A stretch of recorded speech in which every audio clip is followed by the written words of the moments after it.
Bağışlayan və mehriban Allahın adı ilə.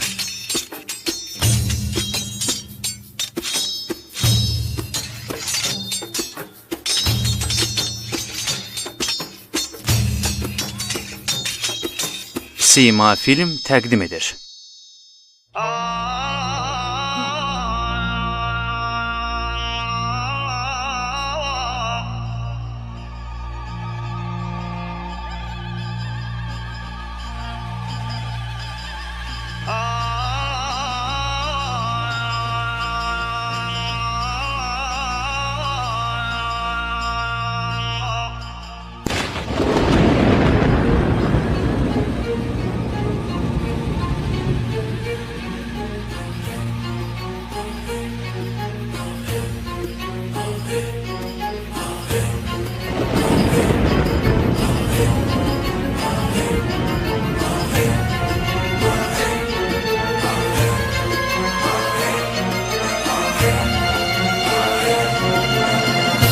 Muxtarnamə.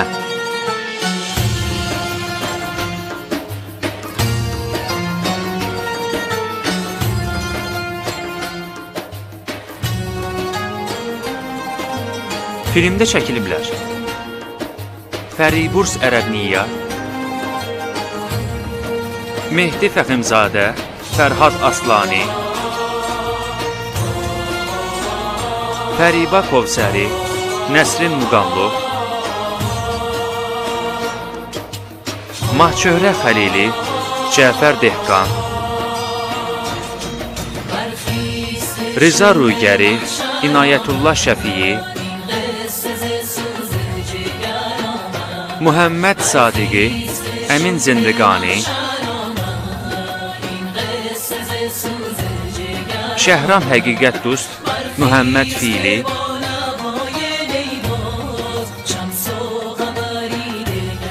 Həbib Dehqan Nəsəb, Ənuşirəvan Ərcümənd,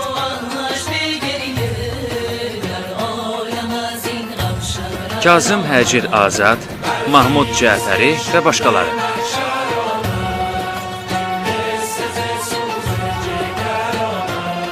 Rejissor assistentləri: Rıza Əskəri, Həmid Mirbaqiri. Dekorasiya müdiri Məcid Əli İslam. Səhnə tərtibatçısı Cəlil Futuhiniyyə. Operatorlar: Rıza Qəffari, Əzim Cavanruh. Səs mühəndisi Əli Rıza Qəffari Nəcat. Döyüşlərin tərtibatçısı Mahmud Ərdəlan. İstehsal müdirləri: Mahmud Baqir Əştiyani, Bəhruz Xoşrəzm, Mahmud Qulami. Bəstəkar Əmir Təvəssuli. Qrim üzrə rəssamlar: Məsud Vələdbəqi, Abdullah İskəndəri. Redaktor Mehdi Hüseynivənd.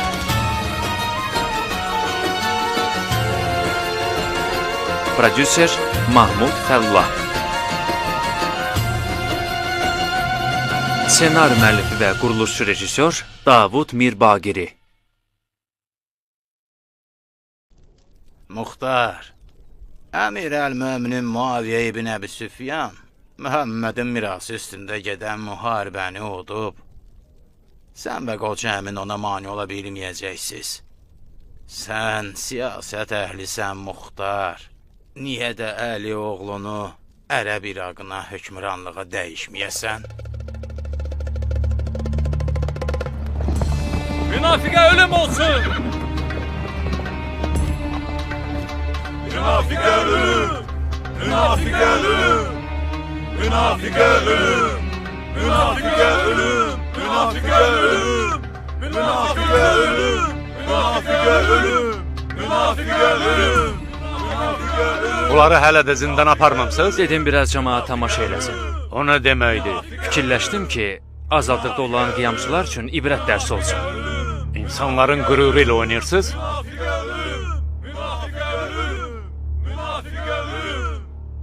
Aparın onları buradan. Münafıqə ölüm. Baş üstə əmir. Münafıqə ölüm. Münafıqə ölüm. Münafıqə ölüm. Münafıqə ölüm. Üzrxahlıq eləyirəm, qardaşlar. Ola bilsin ki, qardaşım oğlunun köməyi ilə bir neçə gün ərzində müşküllərinizi həll eləyə bildim. Bu, mənim qardaşım oğlu Muxtardır. Salam olsun ey Muxtar. Aleykümselam. Buyurun. Salam olsun. Allahın salamı olsun Aleyküm sənə əssalam. Muxtar. Əbu Ubeyd Səqəfinin oğlu Muxtar haqqında çox eşitmişik. Görüşməyimizə şadam. Teşekkür eləyirəm. Buyurun, buyurun. Allah bütün ölənlərə rəhmət eləsin. Qapıdan girəndə bir anlıq elə bildim ki, qardaşım Əbu Ubeyd gəlib. Bu paltarda ona nə qədər bənzədiyini bilirsən. Afərin sənə. Üzümü ağ elədin. Sənin haqqında bütün məlumatlar anında mənə çatırdı. Əcəb iş gördün, Muxtar. Eşitdiyimə görə bütün satqın və ara qızışdıranları yerində oturtmusan. Şükür ki, təhlükəsizlik və sabitlik bərpa oldu. Məmurlar bütün şəhərə nəzarət eləyirlər. Afərin sənə.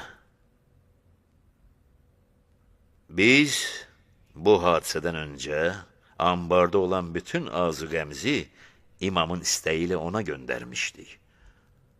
Hazırda hökumət ambarları ovucularım kimi bomboşdur.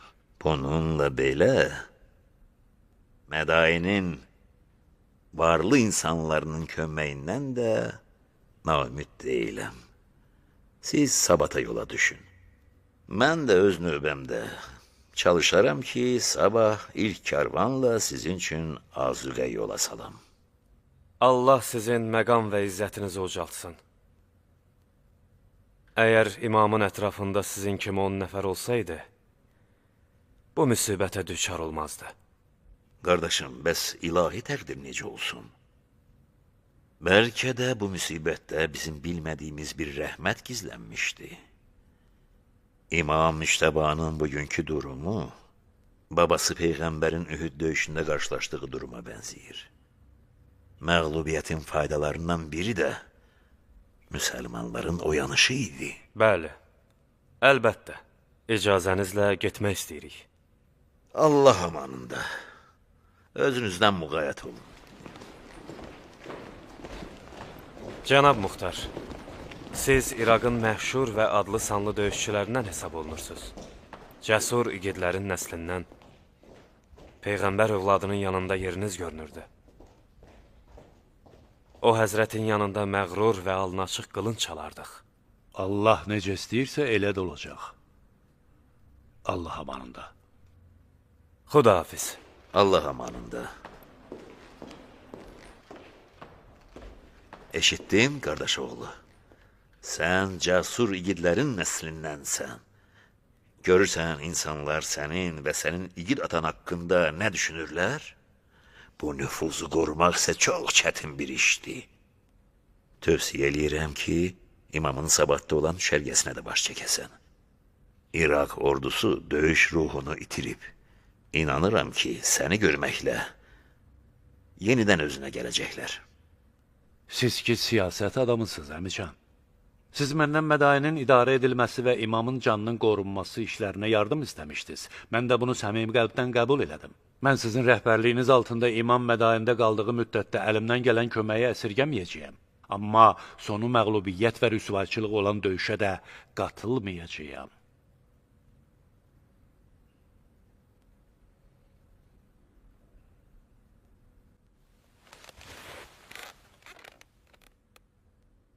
Elə isə səhvlərinin əvəzinə çıxmaq istəmirsən? İstəmirsən nədir? Bacarmıram. Niyə bacarmırsan? Sənin sərkərdəlik və idarəçilikdə fövqəladə bacarığın var. Sən yarım gün ərzində Mədayində sabitlik yarada bildin. Elə isə İraqın pərakəndə düşmüş ordusunu yenidən qura bilməmə fikri hardandır? Mədayində tam ixtiyar sahibi olduğum üçün yarım gün ərzində bunu bacardım. Çünki burada əzib keçmə üslubundan istifadə elədim. Amma imam buna icazə verməz. Niyə? Çünki bu üslubda günahsız insanların da tələf olma ehtimalı var. Boyaqçı Bəhram buna sübutdur. Amma əgər onu tutmasaydım, ərəblərin, sonra da əcəmlərin hayküyü qalxacaqdı. Doğrudur. Sənin sözündə həqiqət var, hə. İmamın mədayində çox qalmayacağına ümid eləyirəm. Səni narahat eləyən nədir, Muxtar? Əkim və tarlam, gözünü mənə dikənlər, bir qoşunu yedizdirmək də az iş deyil. Kiyan, Muxtarın önəmli məşğuliyyətlərindən biri də sənsən. Niyə sən bu vəhşi şiri, arvad uşaq, çörək, tarla və su meşəsinin zindanına salmısan? Kiyan, önəmli məşğuliyyətim sənsən? Mən sizin qulunuzam, Muxtar. Niyə çuğundur kimi qızarmısan? Mərhaba həya və təvazökarlığına. Bu sözlərlə nə demək istəyirsiniz? Kiyan, cariyə üçün mənə elçi düşüb, Muxtar. Mənim şərtim isə sənin razılığın olub.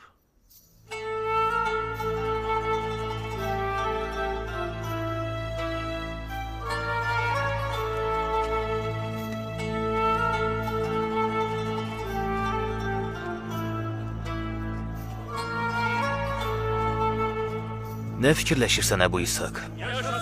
Dostluğumuzun gələcəyi barədə fikirləşirəm. Deməli, yaxşı şey haqqında düşünürsən.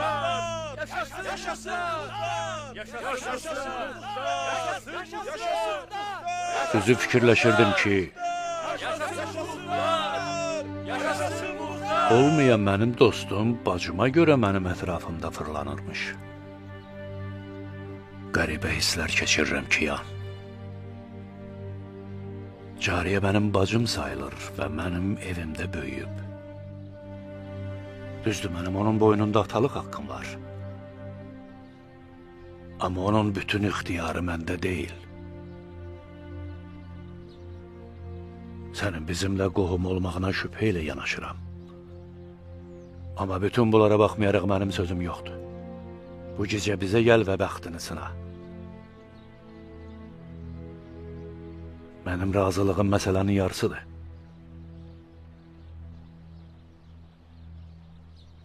Son sözü mən deyil, cariyə özü verməlidir.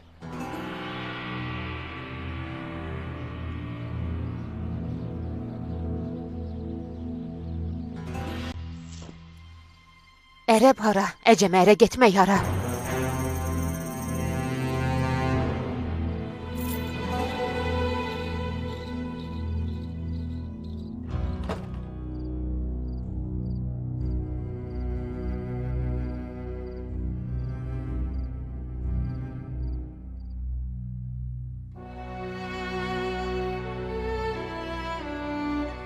Xəcalət çəkirəm ki, ya.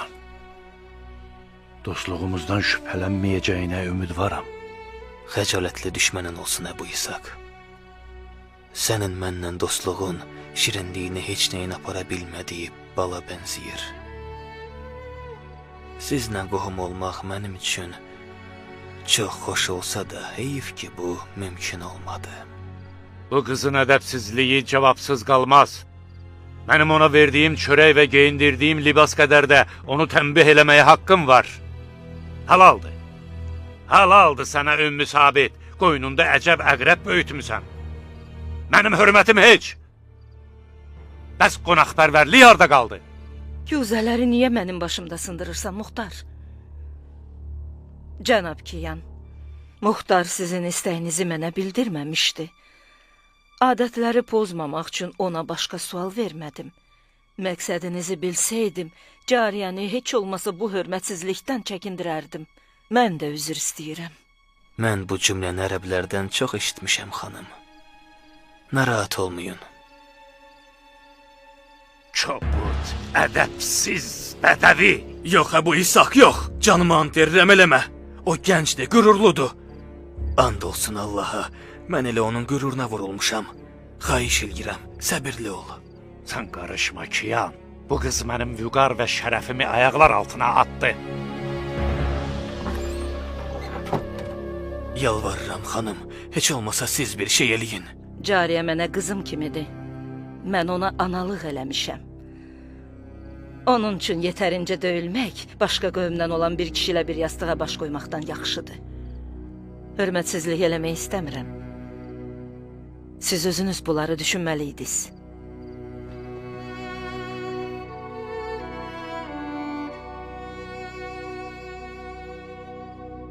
Mən inana bilmirəm ki, sən İrana könüllü olaraq ilk hücum eləyən həmin kişinin oğlusan. Doğrudan da sən həmin məşhur igidin övladısan? Sonda İran qoşunundakı bir fili məhv eləyərək onun ayaqları altında qalan pəhlivan sanki sənin atan deyilmiş.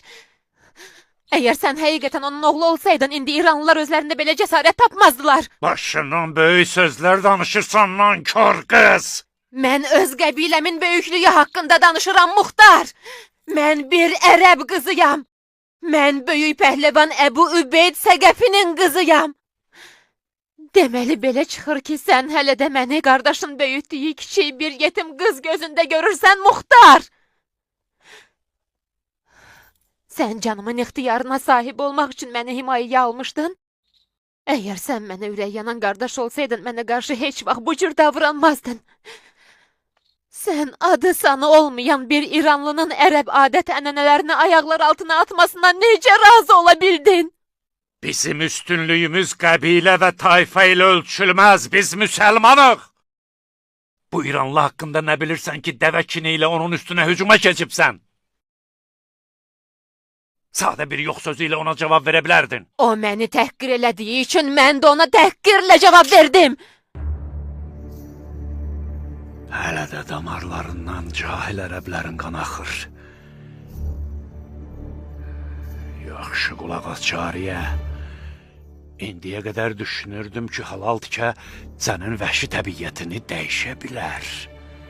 Bugündən etibarən səninlə vəhşi ərəblərin dili ilə danışacağam. Bu qədər fəxr edərək öyündüyün ərəblərin dili ilə. Sən mənim süfrəmin kənarında böyüdün.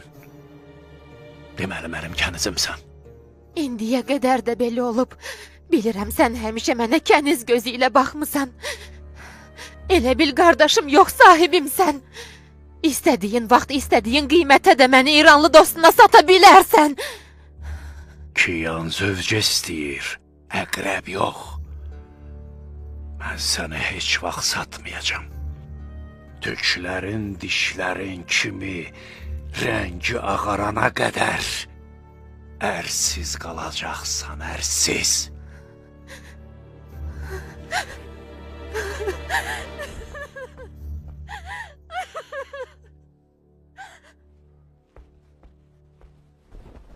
Çox sağ ol. Belə tərbiyə verdiyin üçün təşəkkürlər. Mən onunla həm söhbət olmadım, Muxtar. O qəmgin tənhalığı sevən qızdı. Bugün diri-diri qəbirə bastırılan qızların xoşbəxt olduğundan danışırdı. Dünyaya oğlan kimi gəlməyini arzulayırdı. Dəli olacağından qorxuram. O yanlış bir eşqin dəlisi olub. Ona ürəyin yanırdısa, gərək ona yaxşı an olaydın. Sən ki insafsız deyildin, Muxtar. İmkan ver həyat yoldaşını özü seçsin. Seçsin, amma Səd İbni Əbu Vəqqasın oğlunu isə əsla! Ömər Sədin bacımın əri olmasına dözə bilmərəm! Mariyə, qürurumla oynasan, sevgimi unut.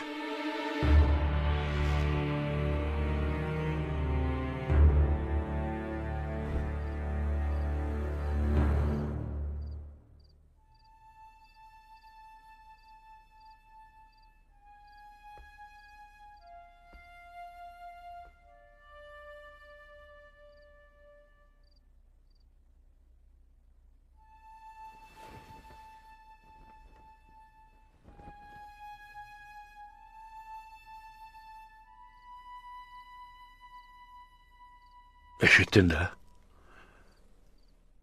Ərəb hara, əcəmlə evlənmək hara.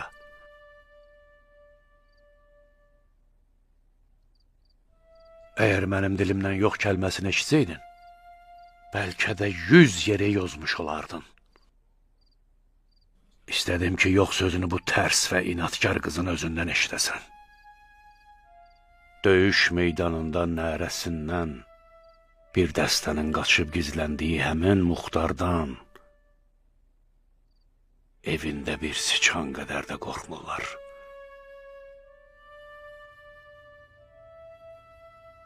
Bundan da acınacaqlısı Əlinin şiyyəsi olan Muxtarın, Peyğəmbərin ziyankar dediyi bir kişinin qızına aşık olmasıydı. Bu eşqin rüsvayçılığı 7 arxadan dönənimə kifayət eləyər. Yox Kiyan, sən yox.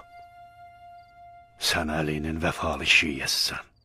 Düşüncələrinə layiq bir həyat yoldaşı axtar. Bu rüsvayçılıq mənə yetər. Hiyləgər tülk olan Ömər Səd cariyəni öz atasının ad sanına görə yoldan çıxara bilib. Əgər bu dəccalı ələ keçirtsəm, başını əzəcəyəm. Aferin, əhsən! Muxtar ibn Əbu Beyd Səqəfinin qatı düşmən olan Ömər ibn Səd ibn Əbu Vəqqas Muxtar kimi gidi qəzəbləndirə bilməsiyle fəxr etməlidir. Bu gecə bu evdə nələr baş verir? Hansı simasız xəyanətkar bu oyunu düşünüb? Mənim abrım və şərəfimlə oynamağa gəlmisən, haramzadə! Qışqırma mümin, Allah eləməmiş qarnın yırtılar. Ağsaray döyüş meydanı deyil ki üstümüzə qılınç çəkirsən. Qoy qılıncı qınına. Mən qonaq gəlmişəm. Özün bilirsən ki, qılıncı olmayan qonağın üstünə qılınç çəkmək kişilikdən deyil. Bu pak evi çirkaba bulaşdıran nəcisi yalnız qanla yumaq olar. Bu gecə bu ev ikimizdən biri üçün sallaxan olacaq. İstəmirəm hamı Ömər Səd müdafiəsiz olduğu zaman Muxtar onu öldürdü desinlər. Qurşağına bağladığın qılıncı ilə özünü müdafiə etməyinə imkan verirəm. Deməli, sənin anlayışlı insan olmağın haqqında eşitdiklərim şişirtməymiş. Zərbi, tez ol Muxtarın əmisini çağır, cəld ol. Baş üstə xanım. Bəlkə əvvəl mənim cinayətimi deyib sonra öldürəsən. Cinayətini baş daşına həkk eləyəcəm. Özünü müdafiə elə!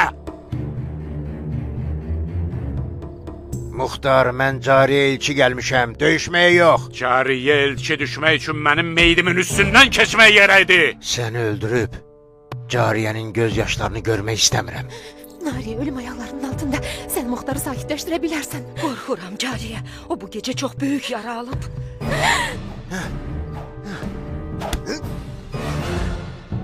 Ağlını başına yığ Muxtar. Mən məsələni mərdi-mərdanə həll eləmək istəyirəm. Mən qarşımda mərd kişi görmürəm. Əgər sən kişi olsaydın, vəfalı it kimi Ümeyyə evladlarının qapısında hürməzdin. Müavviyi atanı öldürəndən sonra sən intiqam almaq əvəzinə Əbu Süfyan oğlunun əllərini öpməyə başladın. Atasının qanına tüpürən şəxs qarnını öz murdarı ilə doyuran heyvana bənzəyir. Xəncərini çək, leş yiyən namərd. Özünü müdafiə elə! Müdafiə elə!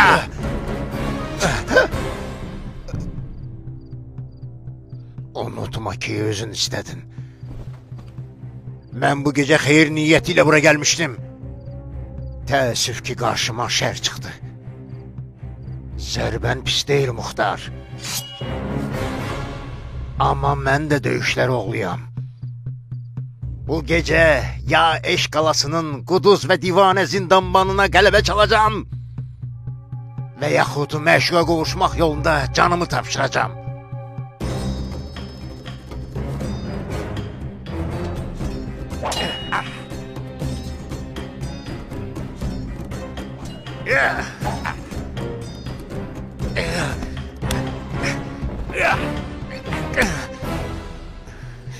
Nariyecan, nə qədər ki evin yıxılmayıb bir çarə qıl. Bu döyüşün sonunda ikimizdən birimiz matəm libası geyinəcəyik. Mən də özüm itirmişəm cariyə. İndiyə qədər Muxtarı belə qəzəbli görməmişdim. Harada batıb qaldın Zərbi, hara getdin? Yalnız Səyid bu qanlı döyüşü dayandıra bilər.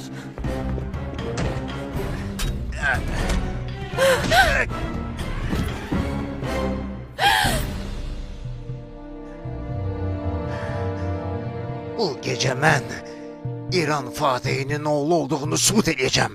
İran Fatihinin oğlu. Əgər biraz acıq abrın varsa, o da atandan qalmadı. Atasının qələbələri ilə öyünmək hünər deyil. Özün nəyə qadirsən, əməvlərin vəfalı iti. Necə çətin vəziyyətdə olduğunu görürəm. Ey Ələvilərin xəstə eşşəyi. Zəif hərifin ötəsindən gəlmək bu qədər canfəşanlıq ki, tələb etmir.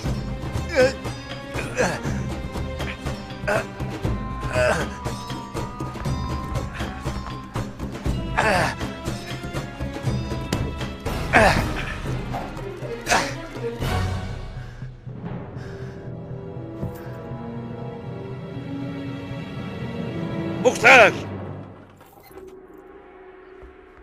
Əl saxla əzizim.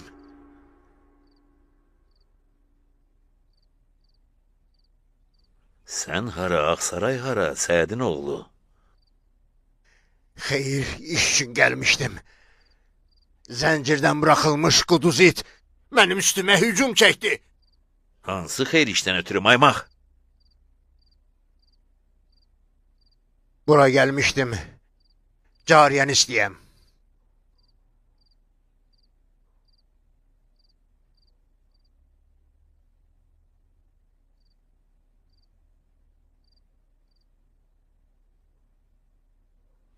Özü eşşək olan, başqalarını da özü kimi eşşək hesab eləyir. Elçiliyə də getməyin özünə məxsus qayda və qanunları var. Ay yersiz banlayan xoruz! Sən ev sahibinin icazəsi olmadan, qapını döymədən, Peyğəmbər övladının sarayda olduğu bir gecədə bu hökumət sarayına gəlib qız istəyirsən? Bu işin harası cinayətdir? İcazəsi olmadan gəlməmin səbəbi ev sahibinin xoşuz göstərməyəcəyini, qapını döyməməmin səbəbi isə üzümə qapını açmayacağını bildiyim üçün idi. Deyirsən bu gecə Peyğəmbər evladı bu saraydadır? Nə yaxşı, elə mən də Peyğəmbər sünnətini dirçətməyə gəlmişdim. Sən bir yerdə yanlışlığa yol vermişsən, Ömər. Biz saraya izinsiz girən hər kəsin öldürülməsinə tapşırıq vermişdik. Bəs necə olur ki, sən saraya daxil olub hələ də sağ qalırsan? Onda sağ qalmağıma görə gözəl bəxtimə borcluyam. Görürsən də, qanımı da axıdıblar. Sənin bəxtin gözəl deyil. Çox güman ki, bizim sarayın bürcləri möhkəm olmayıb. Bəlkə də qapıçını bir kisə dinar və dirhəmlə lal eləmisən.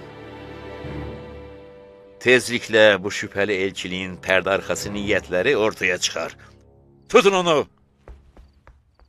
Sən ki ağıllı və təqvalı bir insan idin, cənab vali. De görün məhkəmənin hansı hökmünə görə məni məhkum eləyirsən? Hələ məhkəmə hökmü verilməyib. Sən bir neçə günlüyə sarayda olacaqsan. Cənab vali, mənim Əlioğlu üçün fəth eləyə bilmədiyim hər hansı bir bürc qalmayıb. Siz əbəs yerə məndən şübhələnirsiniz. Elə burada yanlışlığa yol vermisən. Peyğəmbər övladı mənim qonağım olduğu müddətdə Şam şeytanlarının üslubu ilə rəhbərlik eləmək niyyətindəyəm. Əgər tutarlı sübutlarım varsa, məhkəmədə eşitməyə hazıram.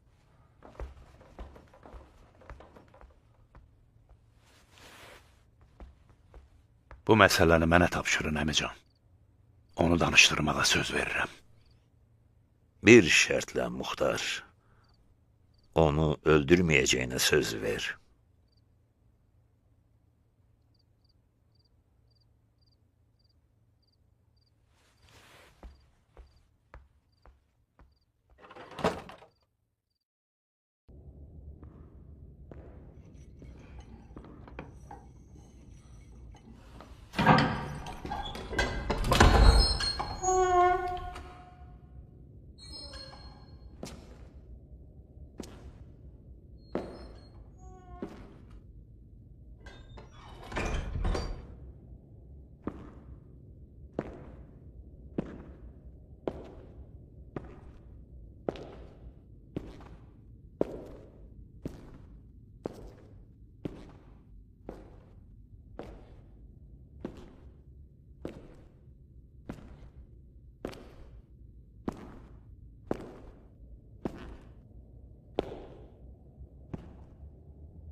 Səninlə biraz söhbət eləməyə gəlmişəm.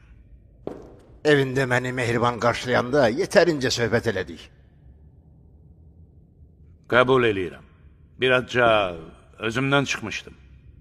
Biraz özündən çıxmışdın. İnsafına şükür. Sən cariyənin gözü qarşısında bütün bildiyin söyüşləri mənə yağdırdın. Ah, dilin lal olsun Muxtar. Məşuqun yanında aşıqı təhqir eləməyin necə ölümcül bir işgəncə olduğunu bilməzsən.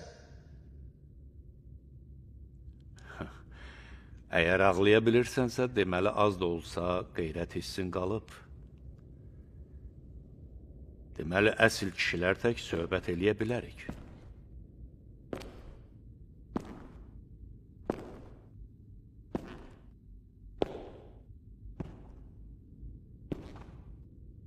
Qulaqlarını açıb məni yaxşı-yaxşı dinlə. Mən bu gecə ya məhv elədiyin bütün insanların intiqamını alıb, canına qənim kəsiləcəm. Yaxud da Mədain hakiminin yanına gedərək, sənin bu zindanda peşman olub, tövbə etdiyini, öz kiçik və böyük günahlarını etiraf eləyib, səmavi idraka çatdığını, insafa gəldiyini və daha nələr etdiyini söyləyə bilərəm. Seçim sənindir. Nəyi seçirsən? Özünü səbirli insanlar kimi soyuqqanlı aparmağa çalışma. Açıq de, nə istəyirsən? Saraya hansı məqsədlə və necə daxil olmuşdun? Əl qolumu aç ki, səndən rahat danışa bilim. Zənciri əl-ayağına vurublar, dilinə yox. Danışmasam necə? Nalbənd Mənsurun oğlunu canına salar və qəbir qazana da geniş bir qəbir qazmağı tapşıraram. Necədir? Nalbənd Mənsurun oğlu ilə nə demək istəyirsən? Borclu insanlar unutqan olurlar. O qədər zülümlər eləmisən ki, hətta yadına belə sala bilmirsən. Nalbənd Mənsurun oğlu özünə asan Nalbənd Mənsurun aldadılmış balaca qızının qardaşıdır. Səni ələ keçirə bilmədiyindən xırmanlarını yandırdı. İndi isə xırmanları yandırdığına görə zindana salınmışdır. Amma ürəyinin yanğısı hələ də alovlanmaqda və alovlanmaqdadır. Ömər İbn Sədlə görüşmək üçün Allah deyib durur. Başa düşdün də? Nalbənd Mənsurun oğlu səni öldürür və səni öldürməyi həvəslə boynuna alır. İran Fatihi Səd İbn Vəqqasın oğlu isə namus ittihamı üstündə dünyaya əlvida deyir və Fatihə. Hə, necə fikirdir? Necə də hiylə görsən.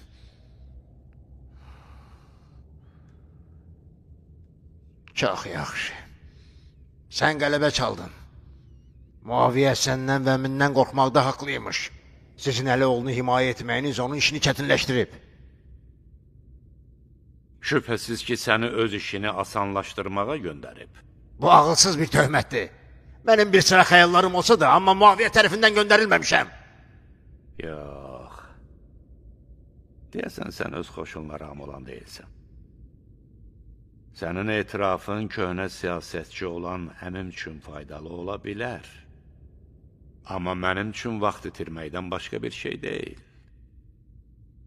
Sənin şərrindən bir dəfəlik xilas olmaq üçün əlverişli fürsət yaranıb.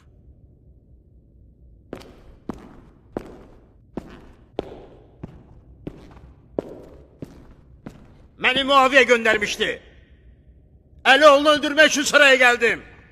Razı qaldın? Sən bunu bilmək istəyirdin? Bu ki, gülünc bir ehtirafdır. Sən çoxlu gözətçilər tərəfindən qorunan İmam Həsəni öldürməyə tək tənha mı gəldin? Belə xamxəyala düşmək üçün eşşək beyni yeməyin lazım idi. İşə düşmədik, lənət şeytana. Niyə şeytana? Sən ki, şeytanın əl qolunu arxadan bağlamısan. Muxtar!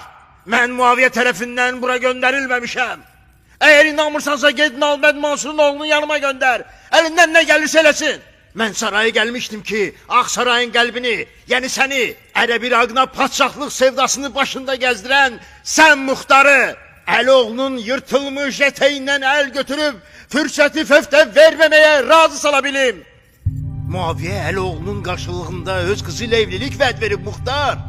Muaviyənin kürəkəni olmaq, İraq padşahı olmaq deməkdir. Amma sən ağılsızcasına davranaraq bütün ümidləri puça çıxardın. Sənə nə çatacaqdı?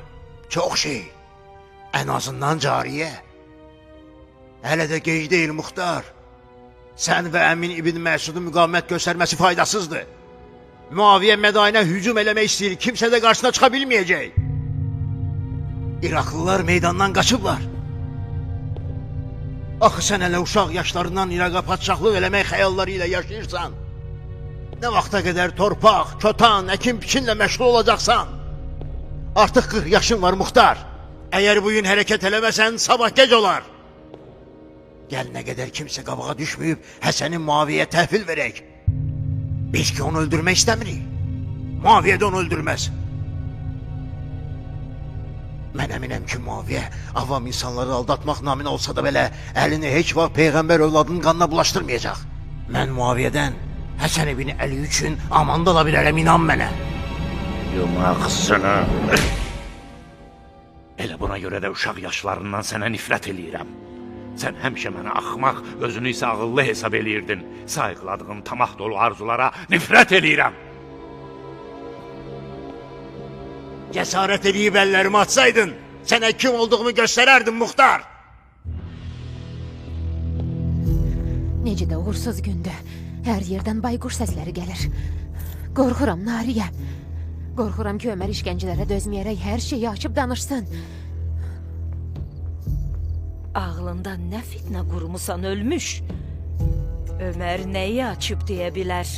Aman Allahım, Muxtar necə hiylə işlətdiyimizi bilsə saçlarımızı qırxar, başımızı tikə-tikə doğrayar. Hansı hiylədən danışırsan? Niyə qorxuya düşmüsən? Sənin danışıqlarından mən də qorxuram. Açıq danış görüm inadkar. De görüm səninlə Ömər arasında nə sir var? Heç nə. Nə sir olacaq Nariyəcan? Sənə hər şey məlumdur. Bəs onda nədən qorxursan? Bəs eşitmədin ki, Ömərin Muaviyyənin muzduru olmaqda və cəsusluqda ittiham eləyiblər? Tutaq ki, belədir. Bizə nə? Ona saraya daxil olmaqda kim kömək eləyib? Nariyə. Mənim əziz qardaşımın arvadı, Muxtarın nazlı qəmzəli xanımı. Nökər paltarı ilə onu saraya sən gətirməmisən? Məni bu işlərə qatma kərtənkələ. Əlimin içini iynəmişdim ki, Ömər casusluğa gəlir. Elə bilirdim sənə elçiliyə gəlir. Allah məni öldürsün. Savab eləməyə gəlmişdim, amma kabab oldum. İndi haranın külünü başıma töküm.